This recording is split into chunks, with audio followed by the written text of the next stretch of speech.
Admit it, when I hit the gym to lift, I hate to do squats.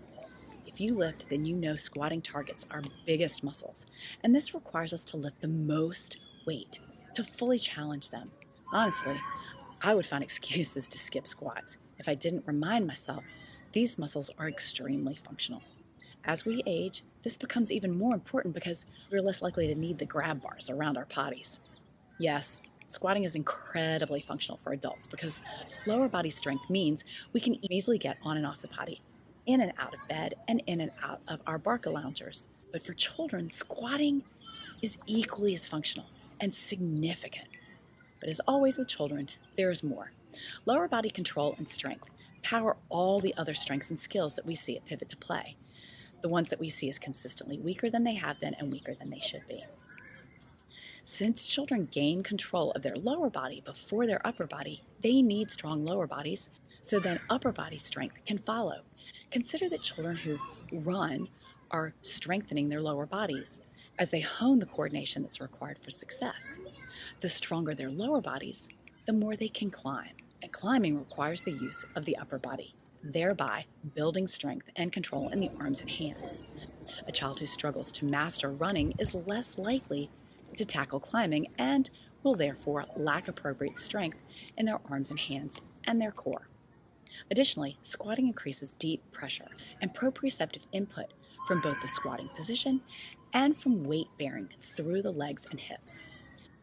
This type of proprioceptive input supports more efficient sensory processing, and sensory processing is what we need to help us manage our self-regulation, self-control, and behavior. So to add icing to the cake, that sensory input through the pressure felt in the squatting position helps children internalize a sense of force. And understanding force helps kids move with skill, whether it's to kick a ball, climb a tree, or write their names. And when children's brains don't have enough time to learn what force means, their brains will make their bodies seek out that information in other less productive ways. Most specifically, constant movement, aggressive wrestling, body slamming friends, body slamming walls. This might look like bad behavior and an inability to self-regulate, or even poor self-control, but really it's more than likely simply the brain screaming for information from the body about where the body is, what it's doing, and how much force it takes to move and control it.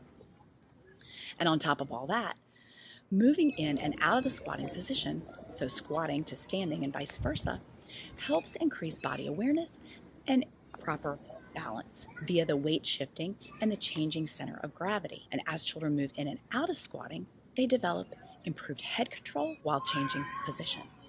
Why do we need head control? For reading, writing, and sitting at a desk work, schoolwork. Why do we need balance?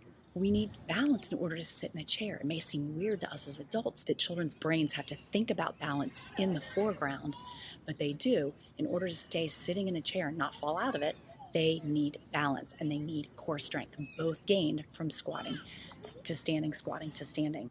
Why is balance and head control important? Well, children have to be able to hold their heads up with control and comfort to sit at a desk, to hold a pencil, to read a book. Balance helps kids sit comfortably at a desk, at a table, or even at circle time.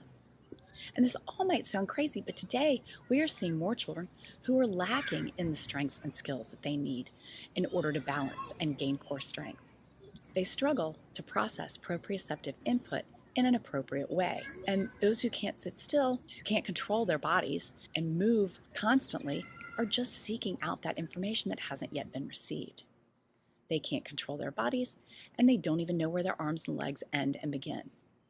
They have no balance or lack balance, and their brains are required to process balance in the foreground rather than in the background, consuming vital working memory that they may need for classroom tasks. We want all of that to be happening in the background without their having to think about it, which means school is harder than it should be. But why is this happening? It happens because they don't move enough. And this means they are weaker than they should be and weaker than they have been. It's all happening because we've moved from a physical play-based society and culture into one that is more tech-based, one that is more sit to learn. This is changing their ability to find success in school and enjoy school because they're weak and because they don't know, their brains don't know what their bodies are doing. If we want to educate children in a developmentally appropriate way, if we want to make school and learning fun, if we want happy classrooms, we have to get them moving as much as possible. If you want more information, check us out at pivottoplay.com, where fun is smart.